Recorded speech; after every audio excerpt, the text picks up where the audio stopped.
प्रकृति, मूल प्रकृति। तो उस प्रकृति का अर्थ क्या होता है? प्रकृष्ट कृति। कृति का तो पता होना चाहिए ना कम से कम। मेरी रचना जो थी, मेरी जो सीता थी, वो तो चोरी हो गई ना, तो सीता का ही नहीं पता। राम जो है मारीची के पीछे भाग रहा है, दौड़ रहा है, उसको याद ही नहीं आ रहा है मेरी सीता चोरी हुई है। तो राम का पता लगाएगा? रावण का पता लगाएगा?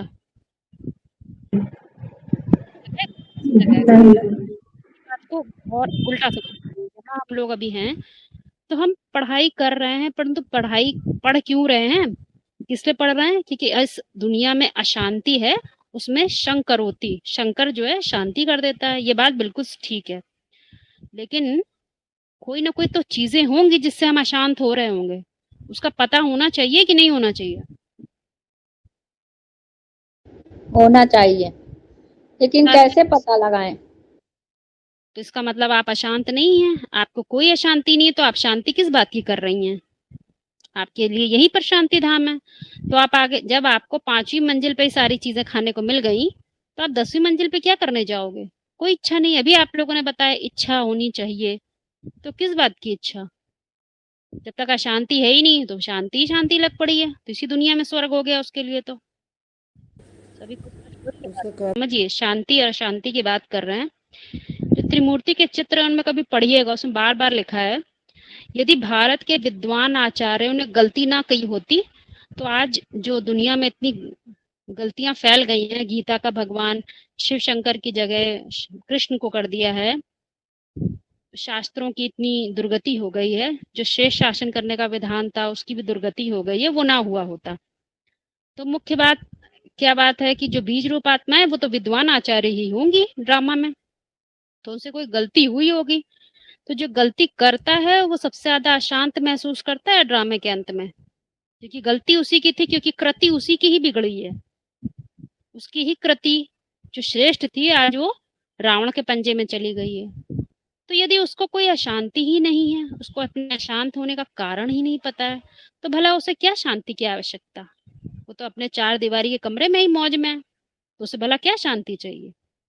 क्योंकि वो मन बुद्धि की बात है, देह की बात नहीं है, मन बुद्धि की बात है कि मन बुद्धि क्यों अशांत महसूस कर रही, क्यों नहीं सुख महसूस कर रही? अरे कितने लोग महसूस करते हैं, आराम से एसी में बैठ के हवा खा रहे हैं, टीवी देख रहे हैं, हम क्यों नहीं देख रहे हैं? तो हमें अशांति है, तो किस बात से अशांति है भाई? वो पता भी तो होना चाहिए, उसका पता ही नहीं है। कौन सी सीता चोरी हो गई, कोई तो ले गया होगा, पता ही नहीं, तो रावण के पीछे क्यों दौड़ेंगे, रावण का पता क्यों लगाएंगे? और जब रावण का ही पता नहीं लगा पाएगा, तो वो राम राम के रूप में प्रत्यक्ष भी नहीं हो सकता।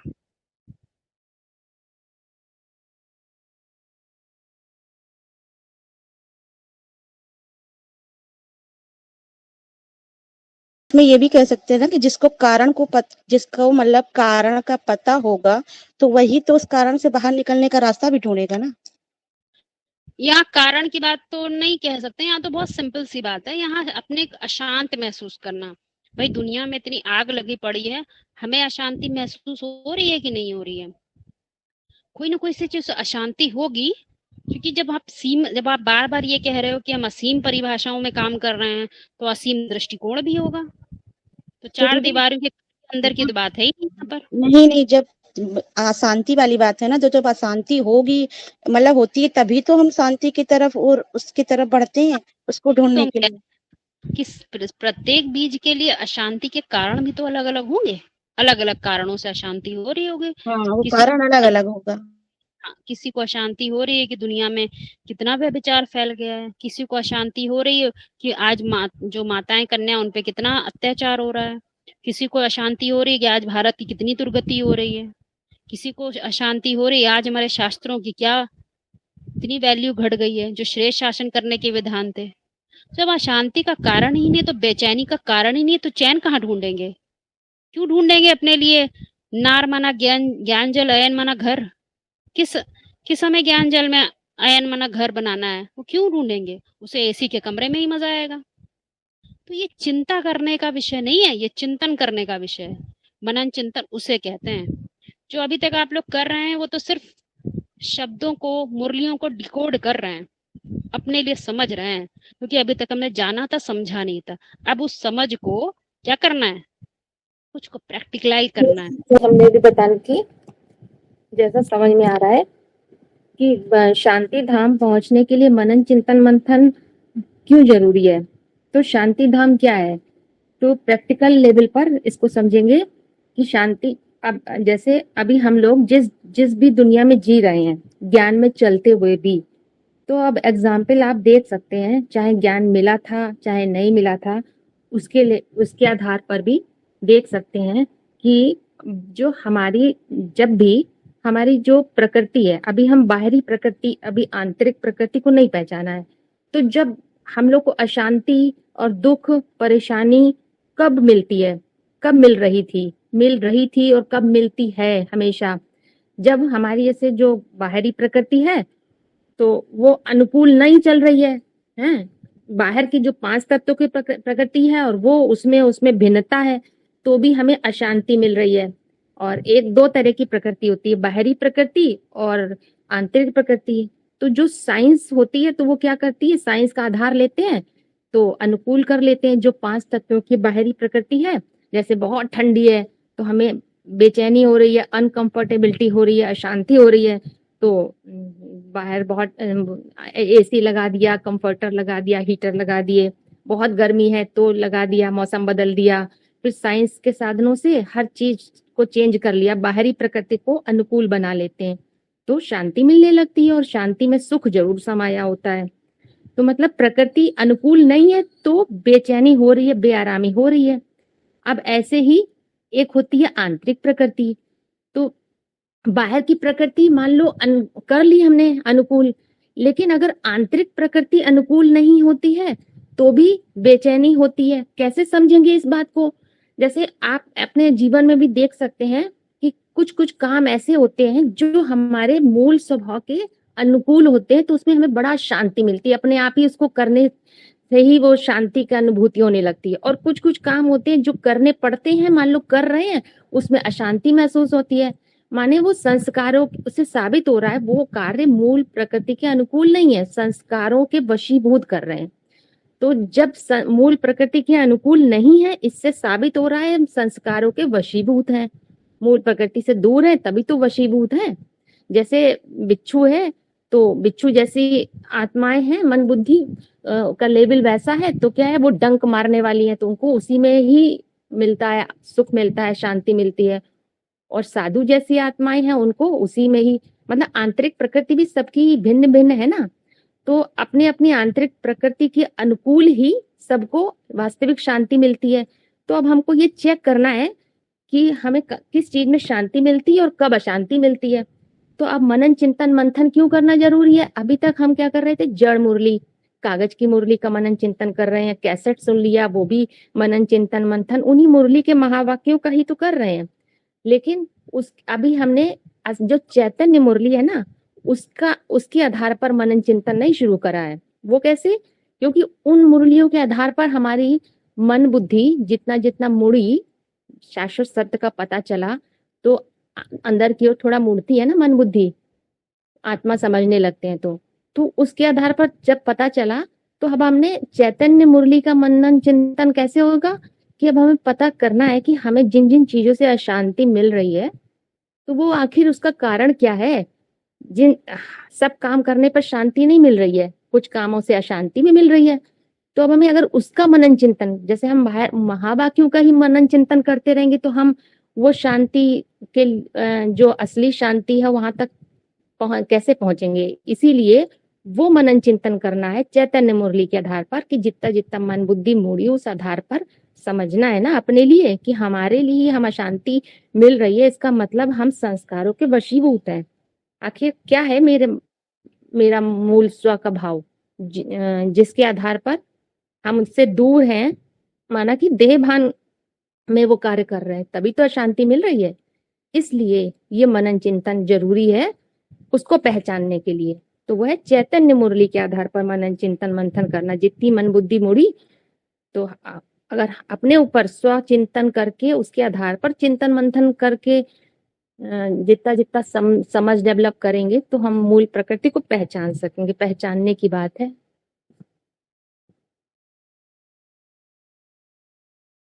मतलब सबसे सीधी सी बात है, जब आंतरिक प्रकृति अनुकूल होती है तभी शांति की महसूसता होती है। तो अगर अशांति महसूस हो रही है तो उसको चेक करने के लिए मनन चिंतन मंथन करना है। वो इसका मतलब आंतरिक प्रकृति अनुकूल नहीं है, अभी हम संस्कारों के वशीभूत हैं, वो कार्य देहभान के आधार पर कर रहे हैं, तभी अशांति महसूस हो रही है। वो कैसे उसको परिवर्तन करें आत्मभान में, तो वो चिंतन मंथन करना है। मुरली माना होता है मोरली मन बुद्धि।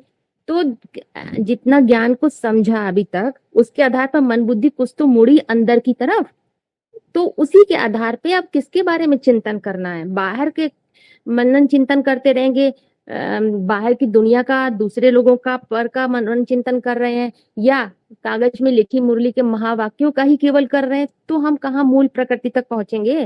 वो तो रास्ता था, उतना जितना आपने समझ डेवलप कर ली, अब उसके आधार पर उसको अपने बीज के ऊपर लगाना है ना। वो प्रोसेस मनन चिंतन मंथन असली तो तभी शुरू होगा जब अपने ऊपर वो क्रियान्वित करेंगे कि हमें अशांति मिल रही है जिन जिन कामों में, तो इसका मतलब वो संस्कार के वशीभूत हो रहे हैं, मूल भाव के अनुकूल नहीं है वो हमारे, तभी अशांति महसूस हो रही है।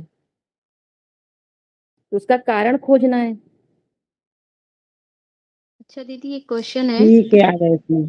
कि मूल वतन और परम धाम, इन दोनों को कैसे डिफाइन करेंगे, क्या डिफरेंस है इसमें, इसकी परिभाषा। जैसे मूल वतन कहते हैं, कभी कह देते हैं परम धाम, कभी कहते हैं शांति धाम, कभी कहते हैं मुक्ति धाम, तो ये स्टेजेस अलग अलग हैं, तो कैसे हैं, क्या है, मतलब इसको थोड़ा सा क्लियर करिए।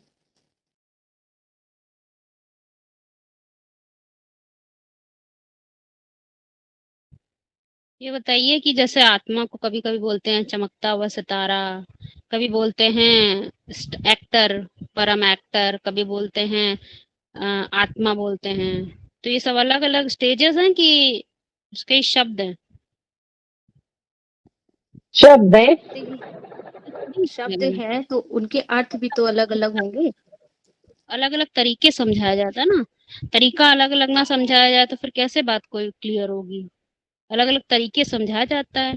मुक्ति धाम है, परम धाम है, तो मुक्त अनुभव करेगी अपने। जैसे मान लीजिए, उदाहरण ले लेते हैं एक बात का, जैसे मान लीजिए कोई पुरुषार्थी है, उसको सबसे ज्यादा एलर्जी इस बात से है, उसको सबसे ज्यादा अशांति इस बात से है कि जो शास्त्र हैं, शास्त्रों का बिल्कुल ही सत्यानाश करके रख दिया गया है। जो उसमें छिपा हुआ सत्य है उसका आज टीवी सीरियल वालों ने क्या किया है, उसके इतने पात्र बना दिए हैं कि जो जो सही बात थी, सत्य बात थी, वो तो छिप गई, और पात्र के जो बाहर का रूप था वो बाहर ही बाहर आ गया, वो ही सब समझने लग गए। तो उसको इस बात से दिक्कत होती है, उस बात को, इस बात से उसे लगता है शांति है, क्योंकि जो शांत अवस्था होती है उसमें चरित्र को पकड़ा जाता है, चित्र को नहीं पकड़ा जाता है। तो अब उसको इस बात से अशांति है, तो यानी कि वो खुद भी उसी बंधन में है। उसके जैसे परिवार वाले हैं, सभी वो टीवी सीरियल देखते हैं, कहते हैं देखो भाई राम ऐसा होता है, राम ने बताओ सीता चुरा ली, बताओ राम का ऐसा चरित्र होता है, ऐसा नहीं होना चाहिए। तो ये सब बातें यदि वो सुन रहा है तो उसे कैसा महसूस होगा, उसको इन सब चीजों में बंधन महसूस होता है। उसके परिवार वाले भी कहते हैं तुम क्या ज्ञान सुना रहे हो, देखो ऐसा चरित्र होना चाहिए राम का, तुम क्या राम राम बोलते हो, तुम्हारे जो सरपरस्त हैं वो तो देखो कैसे कैसे काम करते हैं।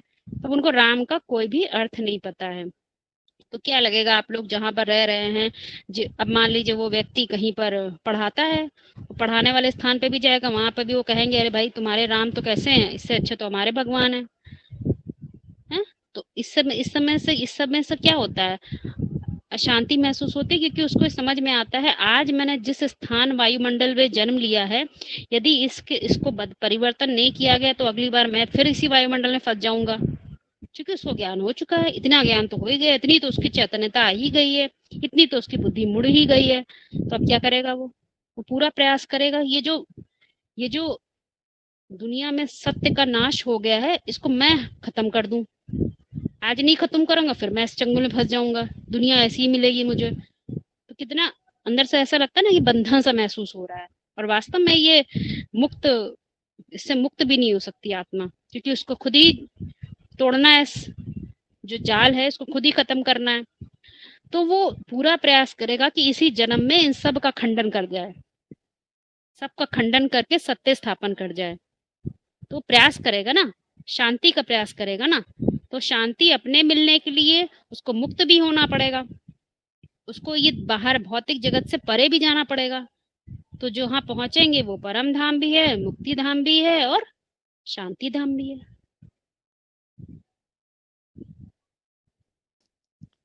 शांति धाम तो आत्मा का असली घर होता है ना, कहते हैं, क्योंकि हर आत्मा का अपना अपना स्वभाव और संस्कार है, अपना अपना गुण धर्म है। अपनी प्रकृति के अनुकूल होने पर ही आत्मा जो शांत का अनुभव करती है। प्रकृति के अनुकूल मत समझाइए, अभी सिर्फ शांति धाम पे ही रहिए और मुक्ति से जोड़िए। आपने परम धाम दूसरा बताया और मुक्ति धाम दूसरा बताया, यही तो है ना मेन चीज है। हाँ, यही कर, इसका थोड़ा सा वो डिफरेंस लग रहा था मुझे। मुक्त हो गए हम, तो मुक्त होने के लिए तो सारी पढ़ाई है। राम युद्ध के बाद जीत जाता है, जीत गया रावण के ऊपर, तो रावण तो खत्म हो गया, अब राम ही राम रह गया, तो वो मुक्त हो गया। हाँ मुक्त, हाँ ठीक है। यानी मुक्ति और जीवन मुक्ति वो दोनों ही स्टेजेस है ना। मतलब नहीं, जीवन मुक्ति नहीं, जीवन मुक्ति उसके बाद शुरू हो जाती है। जब आपने बोला प्रकृति, तो उसको मुक्ति धाम, वो परम धाम क्यों कह रही है, वो तो एक ही चीज है दोनों। अच्छा ठीक है। जीवन मुक्ति शुरू हो गई तो जीवन में, क्योंकि उसने मुक्त, वो देह की सारी परिभाषाओं से मुक्त हो गया। जिस सत्य का उसने नाश किया था उसको उसने फिर से स्थापन कर लिया, जो सार को उसने फिर से उसके बुद्धि रूपी पात्र में वो चीज आ गई, रावण खत्म हो गया, जीत हो गई उसकी। तो क्या बोला है, यह रही विक्ट्री, विक्ट्री आ गई, विक्ट्री यानी जीत हो गई। तो वही परा प्रकृति उसका स्वभाव है।